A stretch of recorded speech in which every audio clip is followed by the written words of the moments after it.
Hey there guys, gals and non-binary pals. My head hurts, hence, yeah, it hurts a lot. But that's not what I'm talking about today. I'm talking today about dogs.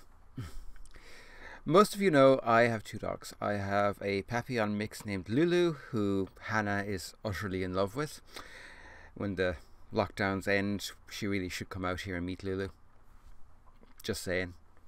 I also have a Beagle Winter. Now, I said in the last video that there was some drama, and I thought I'd go into that and what it's made me think about. And yeah, so she had a lipoma on her back thigh, her rear right thigh, and it was huge. It was really interfering with her walking. Now, lipomas aren't necessarily dangerous. There's lipocarcinomas which can be, but they're relatively unlikely. You're far more likely, if you get lipomas, you're far more likely to get a lipoma. And I mean, I know because I've had one. Actually, having it taken out was cool. It's literally cut, squeeze, and it's kind of like the Blob. That's what it looks like when it comes out. They're great. I freaking love them. See, yeah, I threw a hair color on. In case you're wondering. So yeah, so she had a lipoma, and she also had we still don't know whether it was a tumor or if it was a cyst or that burst or an abscess that burst. Don't know. And I'm not inclined to find out because here's the thing. I watch her like a hawk. Like, I examine her from head to toe once a week, once a fortnight at the most. And so if there's anything else pops up, I'll catch it. Or my mum will catch it. Or my partner will catch it. Or she'll just freaking tell us. So finding out whether it was a tumor or not would just add stress and uncertainty to the situation. And you know what? I love Winter. I love having her in my life, and I would rather have time with her that's relatively stress-free than have time with her where I'm wondering if she's going to get another something in the future. She's 11 almost. You know, she's not young, and she's a very big beagle. I mean, she's a very big beagle even for the larger beagles. She's freaking ginormous. I've taken her walking in where we live now, and there's quite a few beagles in this town, and they're all smaller than her. I've yet to meet another beagle as big as Winter. She is a giant amongst her kind, and yeah, I adore her. But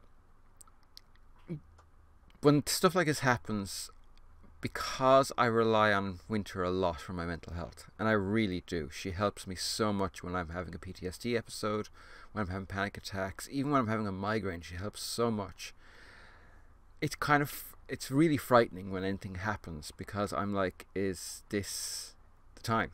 Am I going to get a phone call from my vet who says, I'm after finding X, Y, or Z, she's still asleep, what do you want me to do?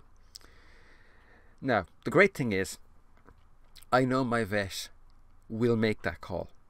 She will say, Winter has XYZ. Do you want to let her go while she's still asleep?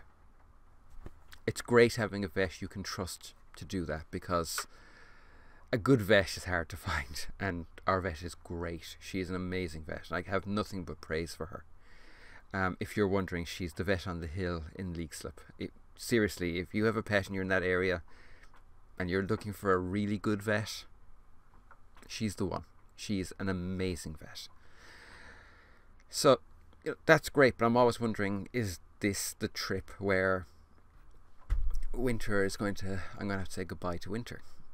And I find that really hard, really hard. It's getting harder as time goes by, not easier. But this time, even though I found it harder, I had a few little things that hit me that actually helped quite a lot. Firstly, Winter's been my beagle for a quarter of my life. It's not like I've had her a short time. I haven't.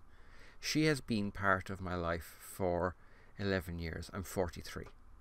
So actually, she's a touch over a quarter of my life. And that's really awesome. It's really special. Having something that loving and that selfless. Although admittedly she's a beagle, therefore when it comes to food she is unbelievably selfish and a total glutton. which is a problem.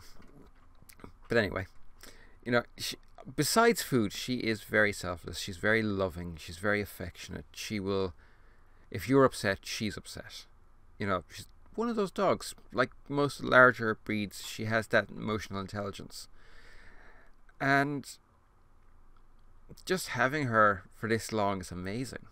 I'm hoping I'll get another 4 or 5 years with her. I mean, beagles frequently live to 15 or 16. I've also known people who've had beagles that lasted 20 years. Just barely, but still. Because while she is a big dog, she's not a big breed, and she's might be big for her breed, but that would make her either a big, medium, or a very small, large. So, you know.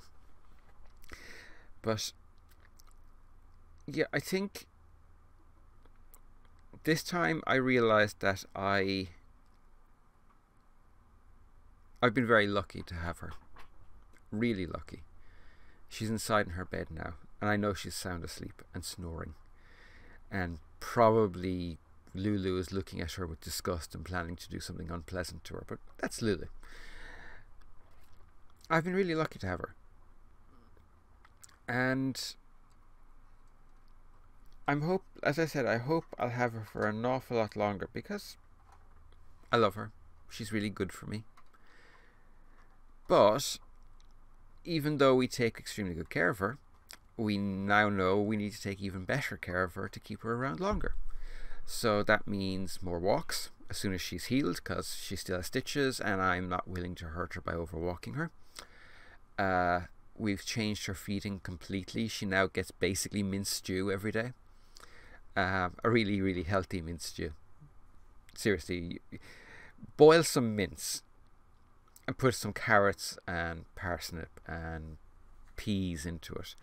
Your dog will love you forever, and it's really healthy for them because it's low in carbs, it's high in protein, it also has all the other vitamins and minerals they need.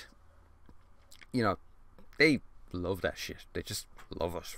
I mean, even Lulu almost falls into her bowl for it, which, if you know small dogs, is kind of an achievement, because most small dogs are really fussy with food.